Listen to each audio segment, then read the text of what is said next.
At 3 in the morning, the street is nearly black. The factories are silent for a little longer. Behind rows of brick houses, thousands of workers are still asleep. Then comes a light tapping at an upstairs window. Not the front door. The glass. Tap. Tap.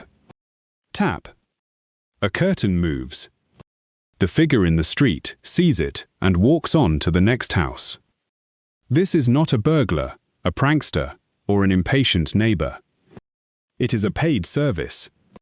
Before cheap, dependable alarm clocks were common, some workers hired another person to make sure they woke on time. That person was called a knocker-up.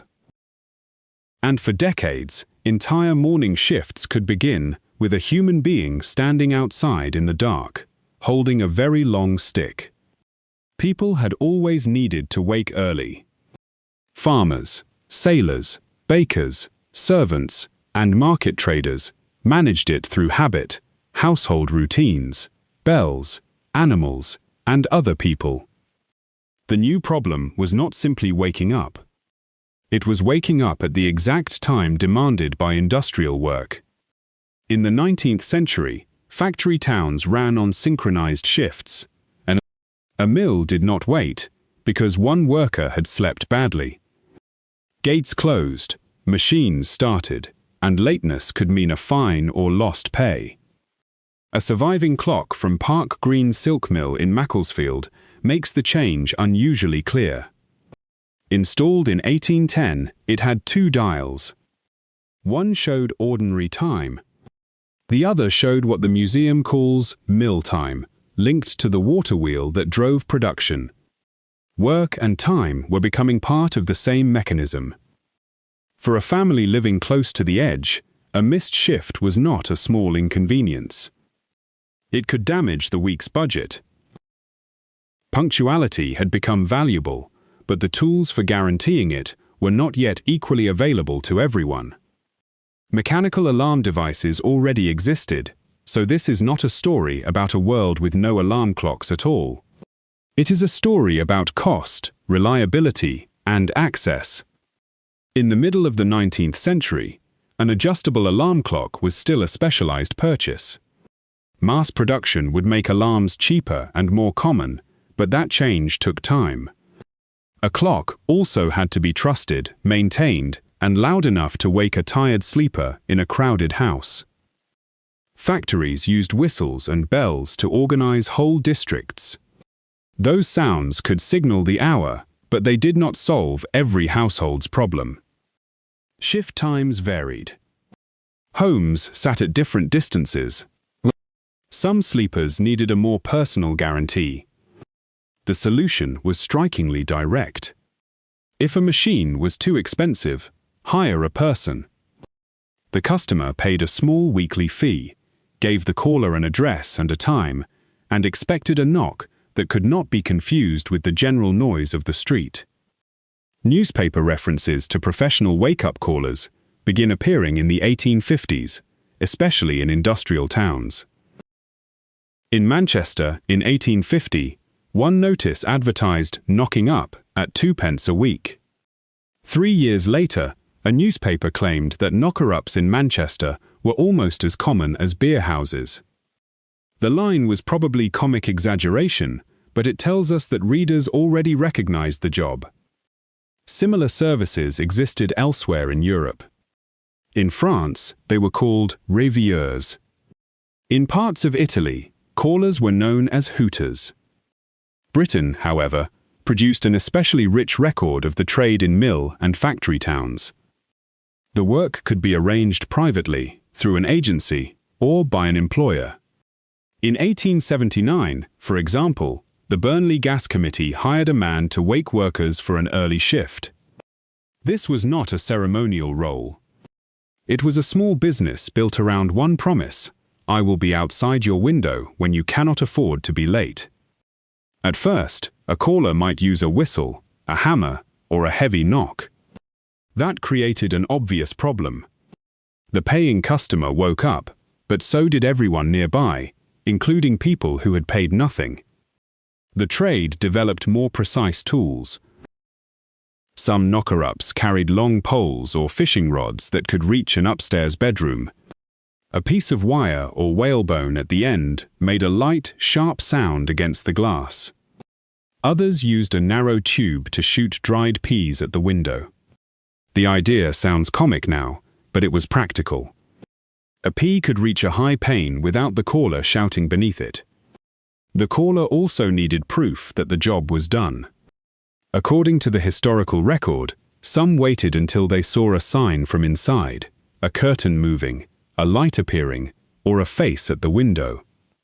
Only then did they continue the round. That detail changes the picture.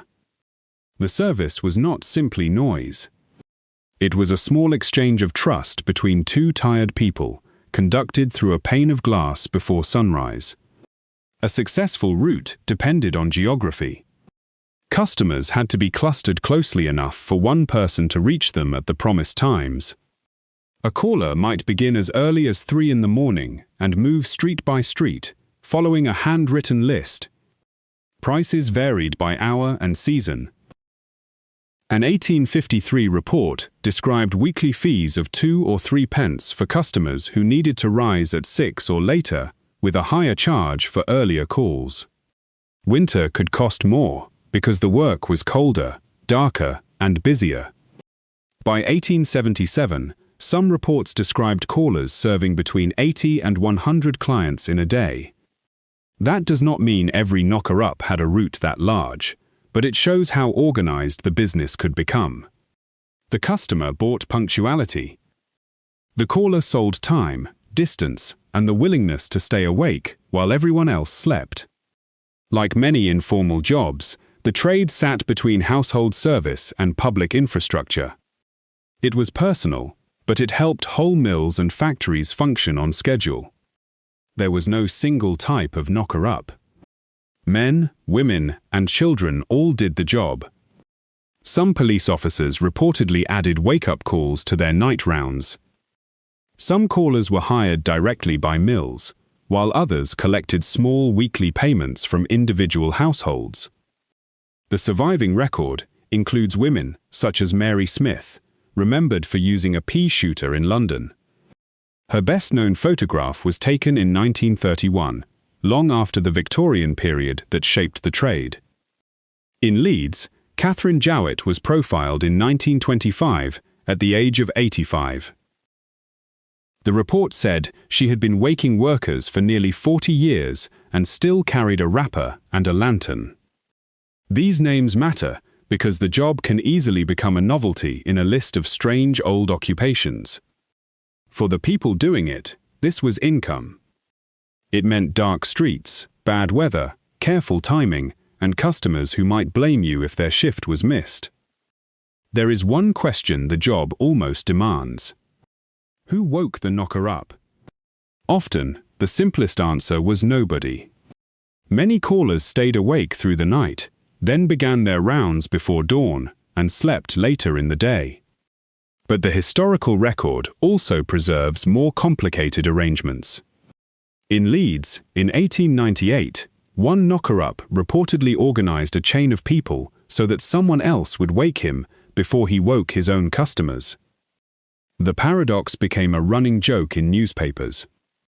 Behind the joke was a serious problem. A human alarm could fail for the same reason as the customer: exhaustion. The service worked because someone accepted an upside-down schedule and carried the risk from one doorstep to the next. Walking the same streets while most people slept gave knocker-ups another role. They became witnesses to the night.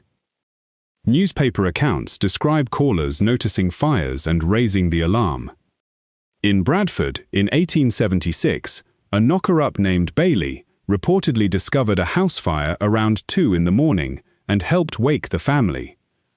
Another caller, Hannah Jackson, was credited with spotting a fire at a pawnbroker's premises in 1882. These stories should not turn every caller into a heroic night watchman. They do show what the route made possible. A person moving through quiet streets could notice smoke, an open door, or something out of place before the rest of the neighborhood. The knocker-up sold one service, but presence itself had value. Long before doorbell cameras and phone alerts, a familiar figure outside at 3 in the morning could be part alarm clock, part messenger, and part witness. The occupation did not vanish the moment alarm clocks appeared.